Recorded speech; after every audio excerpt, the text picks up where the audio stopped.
بسم الله الرحمن الرحيم. عن أبي هريرة رضي الله تعالى عنه قال قال رسول الله صلى الله تعالى عليه وسلم: كان تاجر يداين الناس، فإذا رأى معسرا قال لفتيانه: تجاوزوا عنه لعل الله أن يتجاوز عنا، فتجاوز الله عنه. رواہ البخاری۔ نبی کریم صلی اللہ علیہ وسلم نے ارشاد فرمایا، ایک تاجر لوگوں کو قرض دیا کرتا تھا۔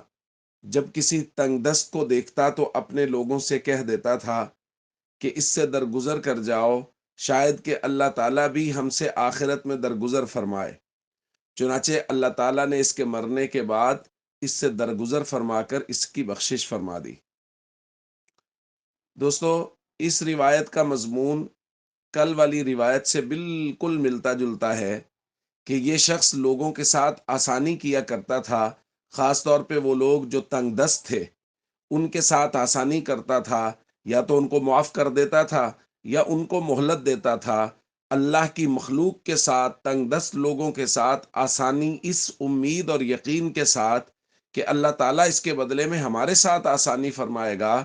اللہ تعالیٰ نے بھی اس شخص کے ساتھ، نبی کریم صلی اللہ علیہ وسلم نے فرمایا کہ اللہ تعالیٰ نے بھی اسے معاف فرما دیا، اور قیامت والے دن اللہ تعالیٰ بھی اس کے ساتھ آسانی فرمائے گا۔ تو ہم سب کو چاہیے مخلوق خدا کے ساتھ آسانی کریں، تنگ دست لوگوں کے ساتھ آسانی کریں، جتنی اللہ نے ہمیں وسعت دی ہے ہم اپنی وسعت کے مطابق لوگوں کا خیال کریں۔ السلام علیکم ورحمۃ اللہ وبرکاتہ۔